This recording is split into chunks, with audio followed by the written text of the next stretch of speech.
Hello, welcome to MS Access 2013 tutorial Database Normalization and Denormalization. You are watching Introduction to Databases and Normalization. This lesson is designed to give you a quick overview of databases and normalization so that would work in Access to have a better understanding of how your database is designed.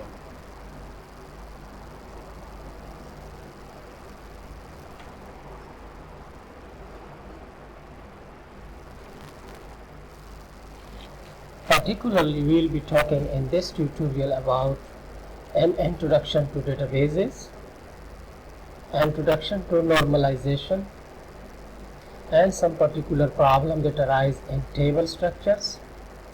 We'll also little bit talk about denormalization, why and how we need denormalization in Access 2013. And again, Microsoft Access database normalization. Introduction to databases.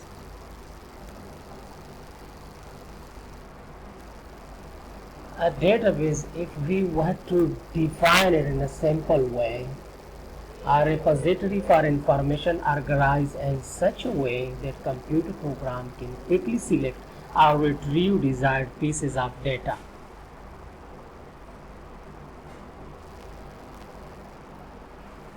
To simplify things, think about a file cabinet, and a file cabinet store files and info inside this file. And database, you put stuff and then you take stuff out of it. And this is the very basic purpose of database. Very basic purpose of database, to put data in a database and then take out big data from the database. Now, continuing this filing cabinet metaphor, there are many ways you can organize files in a file cabinet. Take a person, a manager in the office. Take him for example. Now, the manager use cabinet to keep his file in a cabinet, keep them safe, organize them in a different ways in order to find information whenever it is needed. So, for example, a person who may be keeping the record of products manufacturer, so he can arrange his file with the alphabetical order and the name of the manufacturer. So such person who is managing and maintaining these file cabinet, he can find his data. But what if a new person come over, he maybe not know anything about like how is the cabinet are arranged. For example, everything cannot be arranged on the name of the manufacturer of the particular goods. For example, you need a recipe for a particular food, or maybe you need a manual of a particular micro oven. So you have to record your, you have to maintain your file indexing and sorting in the way, in a different way. The main purpose of what I wanted to clear is this, that there are many ways that you can arrange your data in the database, or in this example in the file cabinet. So there are many ways you can organize your file cabinet, but how you organize will determine how efficient later searches will be.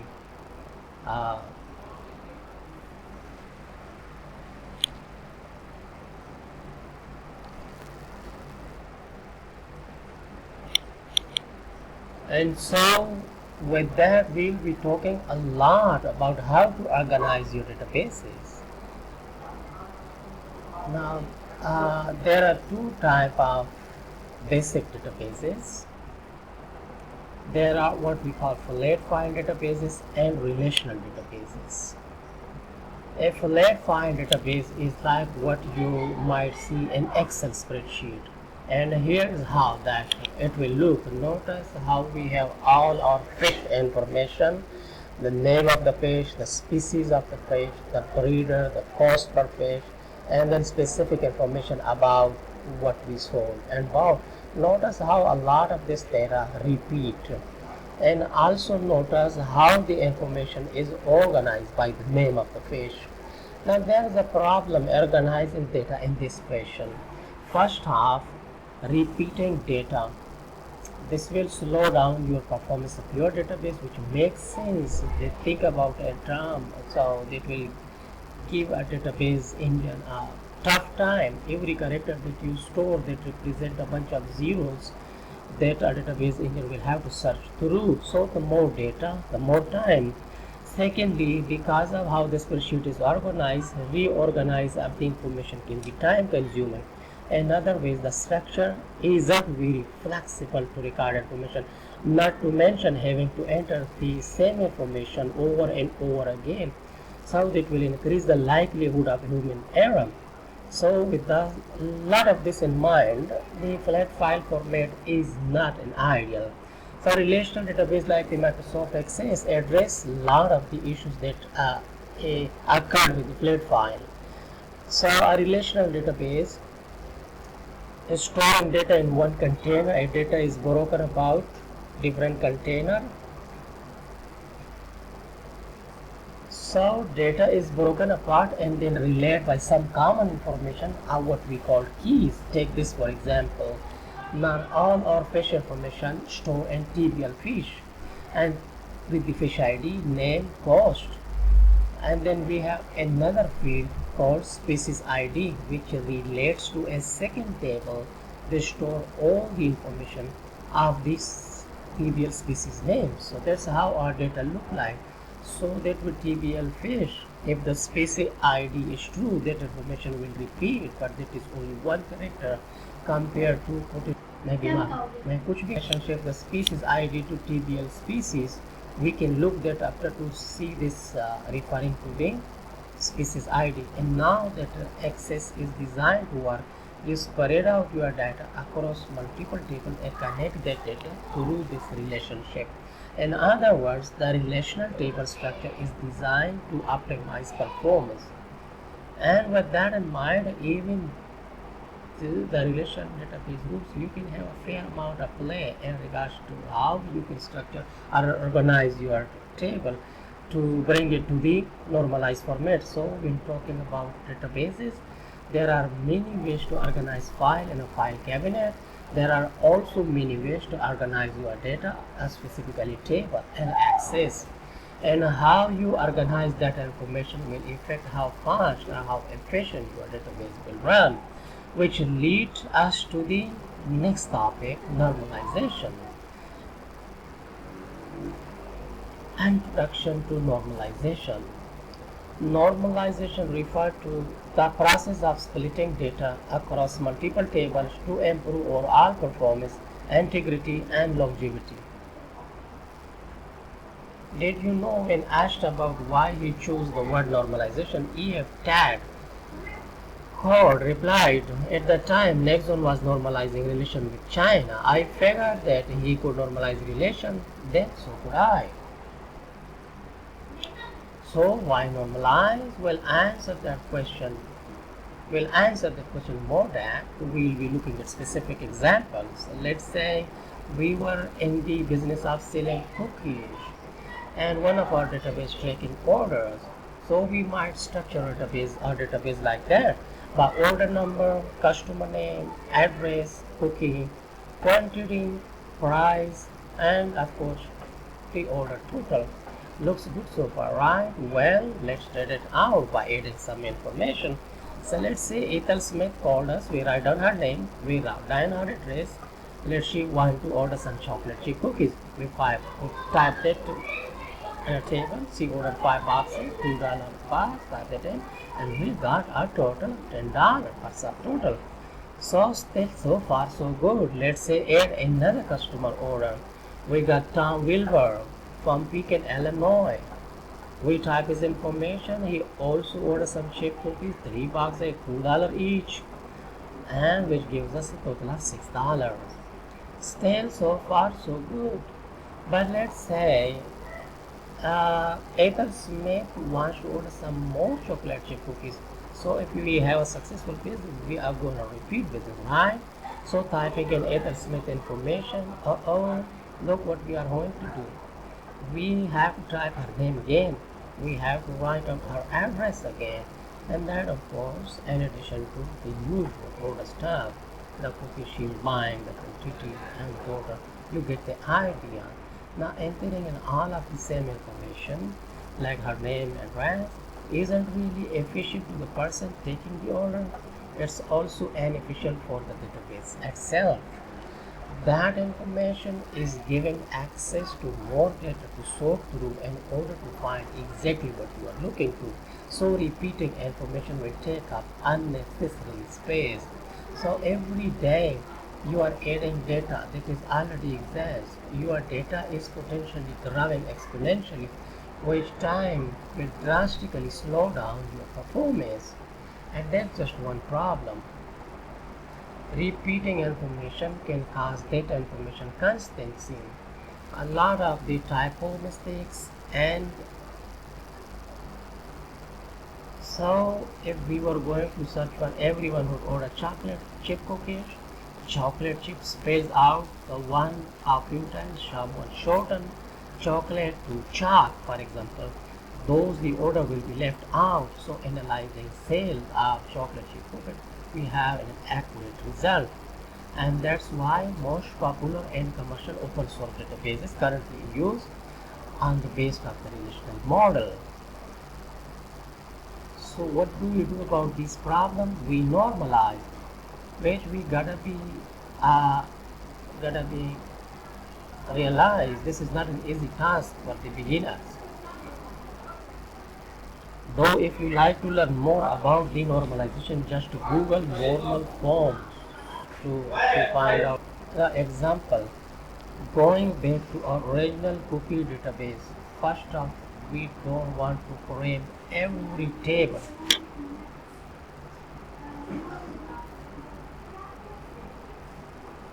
Okay, we want to organize our field by topic. So here we have a TBL customer, TBL order, and TBL cookies.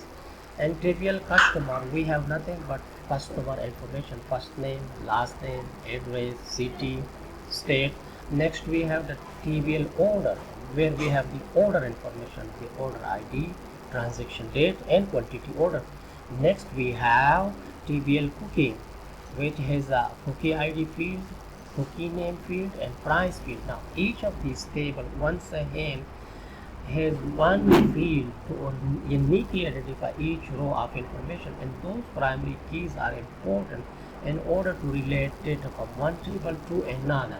So we are looking at this example, how do we relate information and TBL customer with TBL order and TBL cookies? Well, simple. By adding what noun is a foreign key to our TBL order table. That way we are the taking order. All you need input is a customer ID to access all the information that is stored inside the customer table. And likewise for cookies, all we have to do is enter the cookie or product number 101, and Access is able to take this number and through this table relationship unlock all the information that is associated to other table to the key 101. And this example is the name of the cookie, chocolate chip, and the price of that cookie. And in a nutshell, that's normalization. Yes, it's a lot more complicated than that, but that was just a quick tour so that you get familiar with the concept of normalization. Denormalization. Occasionally, you might hear someone with the term denormalization. Denormalization is performed mainly for reporting purposes. This process involves purposefully breaking some of the normal forms, rules, and special circumstances. For example, take a simple address table. Technically, this information isn't normalized as far as it can be. because we are seeing some repeated data in city, state, and potentially the zip code field. But breaking up that data in separate table, and it's just one example. You could break this down further, but doing so always worth the time and effort. So for ease of the use purposes, a lot of people prefer to leave the address table just denormalize. So when it comes to normalization in Microsoft Access, we overall want to normalize data to a certain degree. And I have seen a lot of Access databases with a poorly designed table that would eventually reach a point with due to the design of table, query, and other basic information just take hours. The worst I've ever seen, I was in a company somewhere where employee would double click to open a query and then go to lunch and then come back to office to hope that hopefully Access has finished the query. But if you have ever find a query and report are taking way too long, there is a good chance to have the table initially design had a problem.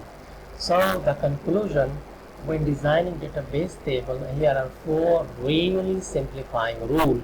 Number one, make sure every table contains a column that uniquely identify each record.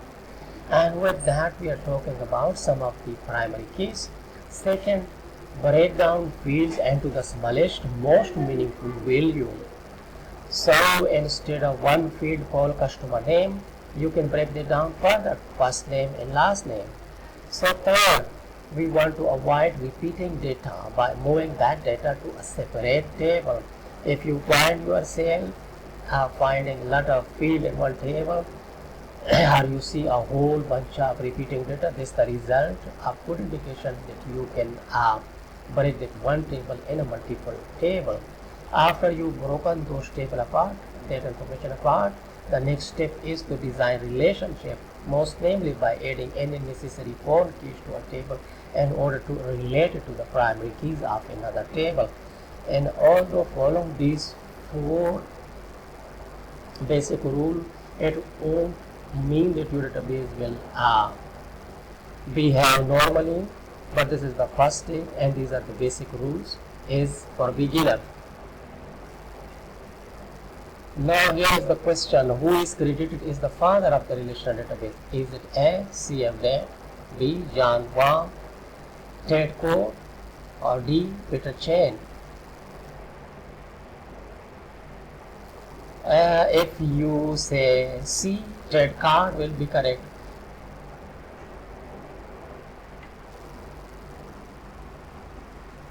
Well, working at ABM, Ted Card introduces the relational database concept in 1970. Key terminology covered in this lesson. Database, a repository for information organized in such a way that a computer program can quickly select or retrieve desired piece of data.